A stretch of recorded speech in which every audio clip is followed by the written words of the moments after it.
Dr. Mark Changizi here with your Science Moment. Today I'm going to talk about true intelligence. I'm going to talk about true intelligence, but really I'm going to talk about one part of the notion of true intelligence, and that's really physical embodiment of intelligence.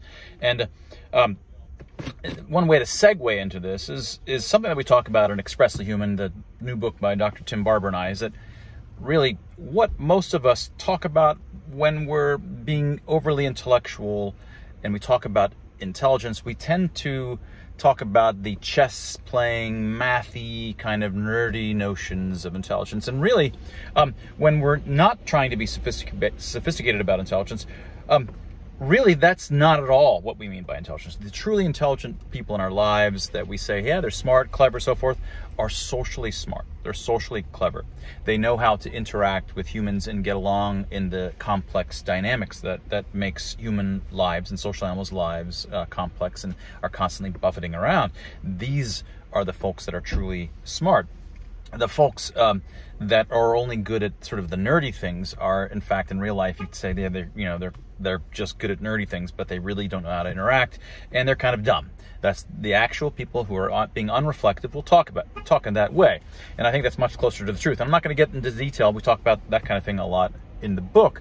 But there's another sense also in which the sort of overly intellectual notion of intelligence that people sometimes trick themselves into thinking that intelligence is that, is also missing the physical side of things. And one way to get into one way people justify physical exercise and staying fit is that, well, it's really good to stay fit because this way you're just maintaining good health so that you can then, live longer and then continue to think like a platonic, in the platonic nerdy realm.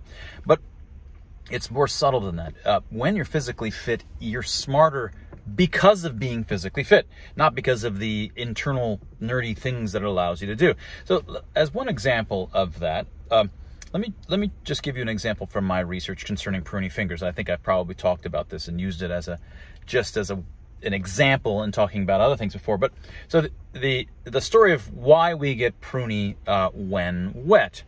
For 100 years, people in Wikipedia, everybody's been talking about for a long period of time, and it's still there probably in Wikipedia, I haven't checked, that you get pruning because it's some automatic side effect of just osmosis in water, which doesn't even make sense on its face, because when something absorbs water, it gets bloated. It does the opposite of wrinkling. So it doesn't really make sense on its face. It had occurred to me 10, 12 years ago that I was studying something else about the morphology of hands, and I've done some early videos on sort of the remarkable mathematical qualities of hands that make them highly designed, and I was trying to derive from first principles some of these things about hands and things like this. And I found some old 1920s, 1930s papers showing that surgeons had figured out that if a patient comes in and he or she is unconscious and there's some damage to the arm and they want to check, okay, is there nerve damage or not? Is there a nerve cut? Well, one thing they somehow figured, I'm not sure exactly who first figured it out, but they just put their fingers in warm water, and if the fingers failed to wrinkle, it meant that there was a sympathetic nerve cut. So that's sort of a clever way to figure out whether there's a nerve cut, because the patient is unconscious and you can't ask them to try to move their hand.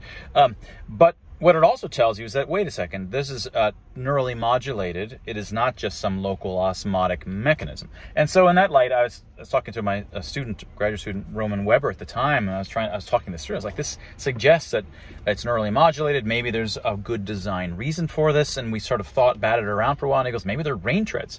And so then we went on for a while and tried to figure out what would be the optimal morphology pattern if they really are rain treads that come out when it's rainy or dewy, right? Now, you don't want treads. If you're a race car, you don't have treads. You just have nice, smooth tires because you're racing when it's dry.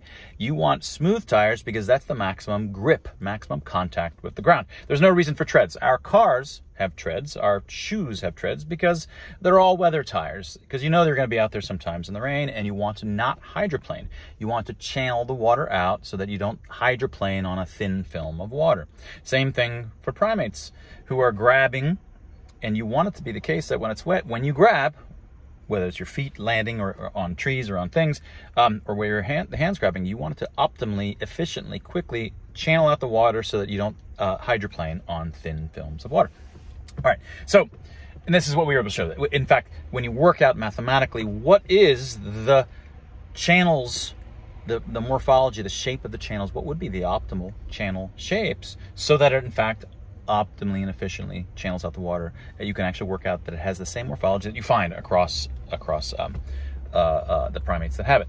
And other people have since shown that you can do some careful experiments and show that in fact, when you're pruny, you have better grip under wet conditions, and so there's been this has been supported in behavioral studies as well. But the point that I want to make with it today is a little bit different, because you could imagine there's another way that you could have managed to evolve this kind of capability. Had you evolved a capability where your hands don't change, but instead, let's suppose that you just came up with dewy and rainy software. So when it's wet, then you just need to grasp quite differently. You don't have any special rain treads, but I'm sure that if for whatever reason you didn't have rain treads that appear when it gets wet, there might be different ways of gripping given that are better than the normal ways of gripping, given that. So you can imagine that you could engage in rainy weather grip patterns, gripping styles, gripping behaviors, motor patterns that help you better navigate the trees or wherever it is that you're moving around. So you would have behavioral mechanisms internally inside your brain that change what you do. And in that circumstance, we're more likely to say, okay, that's a smart animal. Look at that, because it starts to do these different things. Let's suppose there are things that it could do. Maybe it turns out there's not. But let's suppose, for the sake of this argument, there's things that they do behaviorally and change with it. They're like, oh my gosh, look how smart that animal is. Right? We want to call that some kind of intelligence because it's being modulated by software inside the brain. Whereas in the case of the actuality of, the real animals, nothing happens in our brain. We still grip the same way we always grip. We do all the things that we normally do. Instead, what happens is that our exterior, our tires get modulated and they become rain treads when it's rainy. And that way we don't have to do anything in our head, right? It's just the rain treads change. Now, in this circumstance, you feel a little bit weird to call that intelligence. But why should you not call that intelligence? It's a kind of prejudice. It's a kind of tire prejudice. It's a prejudice against intelligent modulations occurring in our exterior rather than in our interior head, right? But I think there's no reason to call these two different creatures any different in terms of how intelligent they are.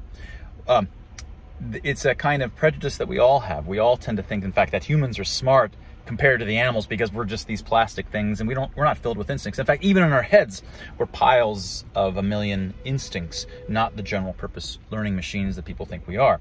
And those general piles of instincts are in some sense no different than the little modulations that happen at your fingertips and toes. They might as well be external, but they happen to be in your head. What makes creatures' intelligence is piles and piles of instincts which are pulled together and networked together in such a way that in the right circumstances, they just happen without you having to think about it, whether they're in your head or out of your head. There's no reason to call our rain and dewy behavior not something that counts as intelligent behavior just because it happens in our fingertips, right? Now, this is just the beginnings of it. So what I've done so far, I said, look, you're smart in part by virtue of the fact that you have fingertips that engage in this kind of rain tread, not rain tread, depending on whether it rains. That makes us smart. But that's just the beginning of the story. Our bodies, right? Everything that we do, all of our bodies, and a deer's body is designed for the stuff that deer do, and all the different kinds of animals are all designed for the habitats that they're intended for. And for us, our habitats have pretty much been culturally selected over time to be good at what humans are good, at moving around. When you keep your body maintained and healthy, so that it's able to do what it's designed to do, rather than being out of shape so that you can't do the kinds of things that we primates, great apes, are intended to do, are designed to do, well, you aren't merely reducing your physical capability, right? It's not just I'm not as physically able as others, but I'm just as intelligent. No, sure, you're just as intelligent in this nerdy sense, but the true notion of intelligence, the true nature of what makes a creature intelligent or not goes way beyond that inside the head nerdy stuff. It extends and is mostly governed by the kinds of social behaviors that we're able to engage in, which involves emotional expressions and all of the kinds of things that we do. Even when we're talking with words, we're usually using emotional expressions to do so. And it extends to the physical embodiment of our body and how it's designed to interact with the world. If you have a body that's no longer physically active and up to shape and able to do the kinds of things that humans are doing, well, you're just not as smart as you should be, right? You are not as smart as you should be.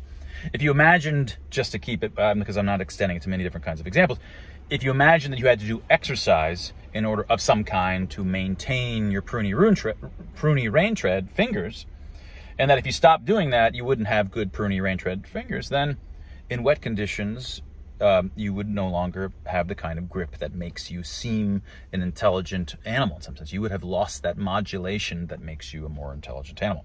But again, this is all of the things all over our bodies are exquisitely designed to work at the exterior, but therefore not tax anything in our brains. Our brain doesn't need to modulate per se because all the intelligence has been offloaded out here into our bodies. Doing exercise, maintaining fitness, isn't so that you can be healthy for longer and have a healthy mind. Maintaining fitness and continuing to do exercise your entire life also is part of what it is to be an intelligent creature. And that was your science moment. Reminder, go get yourself a copy of Expressly Human, which is sort of making the same kind of point that what makes us truly smart, if you had to come up with percentages, 90% of it is our social intelligence, our socio-emotional intelligence. You know, of the other 10% is probably 8% physical embodiment, and the other 2% is, you know, the nerdy stuff that people sometimes think is true intelligence, which isn't really a big part of it at all. That was your science moment.